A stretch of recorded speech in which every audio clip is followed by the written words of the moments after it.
अगर मैं आपसे अभी समय पूछूं तो आप अपने स्मार्ट वॉच या फिर अपने स्मार्टफोन से मुझे समय एएम या फिर पीएम में बताएंगे।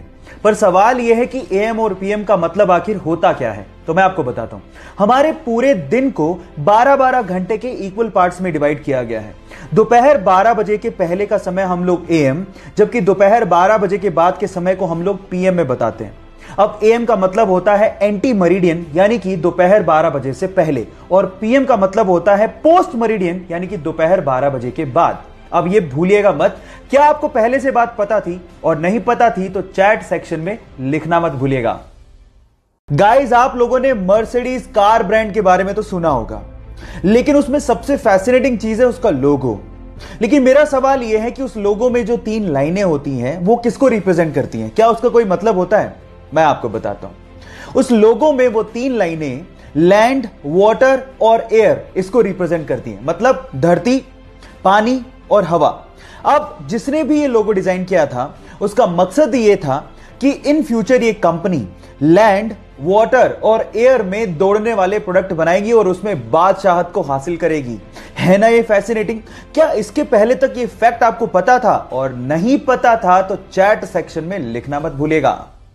हमारी अर्थ का एकमात्र नेचुरल सैटेलाइट यानी कि प्राकृतिक उपग्रह है चंद्रमा। अब उसके बारे में एक इंटरेस्टिंग फैक्ट बताता हूं। आपका अभी इस वक्त जितना भी भार है उसका सिर्फ 1/6 भार ही आप लोगों को मून पे फील होगा। मतलब मान लो कि आप 60 किलो के हो तो उसका 1/6 यानी कि सिर्फ 10 किलो का भार ही आप लोगों को मून पे फील होगा, यानी कि आप अपने आप को हल्का महसूस करोगे।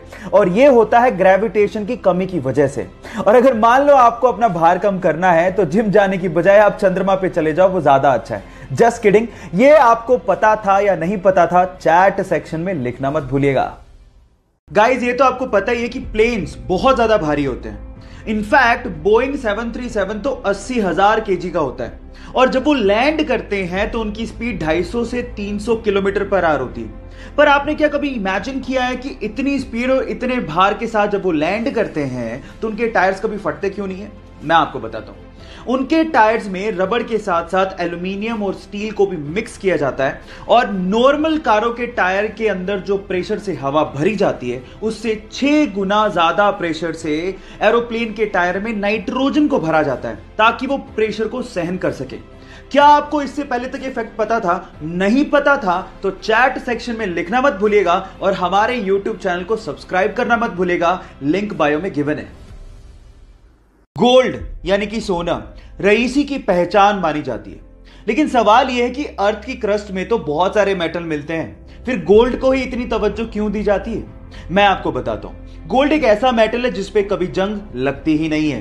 एक्चुअली जब भी कोई मेटल ऑक्सीजन और मॉइस्चर के कांटेक्ट में आता है तो उस पे जंग लगनी शुरू हो जाती है, जैसे कि लोहे का ब्राउन हो जाना, चांदी का काली हो जाना, कॉपर का ग्रीन हो जाना। ये सब कोरोजन यानी कि जंग लगने की वजह से ही होता है। लेकिन गोल्ड एक अनरिएक्टिव मेटल है जो ऑक्सीजन और मॉइस्चर के साथ रिएक्ट करता ही नहीं है। इसीलिए अर्थ की क्रस्ट से जब सोने को निकाला जाता है तो उसे प्रोसेस करने तक की जरूरत नहीं पड़ती, क्योंकि वो प्योर फॉर्म में ही पाया जाता है। क्या इसके पहले तक गोल्ड की एक खासियत आप लोगों को पता थी? और अगर नहीं पता थी तो चैट सेक्शन में लिखना मत भूलिएगा। एक मोटरसाइकिल सवार रेलवे क्रॉसिंग के दौरान रेलवे के फाटक को देख ही नहीं पाता, और वो सीधे जाके रेलवे फाटक से टकराता है और सीधे रेल की पटरियों पे गिर जाता है। वो इतनी बुरी तरह से घायल हो जाता है कि उससे खड़ा भी नहीं हो जा रहा था, और सामने से ट्रेन आ रही थी। यह देखकर पास में खड़ा एक युवक भागता हुआ आता है और उसे रेल की पटरियों से खींचता है, और उसकी बाइक को रेल की पटरियों से खींचता है और उसकी जान बचाता है। अगर आखिरी समय पर वो बहादुर लड़का नहीं आता तो शायद आज वो बंदा जिंदा ही नहीं होता। सो गाइस, उस बहादुर लड़के की बहादुरी के लिए 1 लाइक तो बनता है। आज अगर हमें जरा सी भी चोट लग जाए तो हम लोग तुरंत बैंडेड का इस्तेमाल कर लेते हैं ताकि खून को बहने से रोका जा सके। लेकिन क्या आपको पता है कि बैंडेड के इन्वेंशन से पहले यह काम कैसे होता था? मैं आपको बताता हूं। पुराने जमाने में खून के थक्के को जमाने के लिए या फिर खून के बहाव को रोकने के लिए मकड़ी के जाले का इस्तेमाल होता था। जी हां गाइस, क्योंकि मकड़ी के जाले में विटामिन के होता है तो वो खून के थक्के को जमाने में मदद करती है।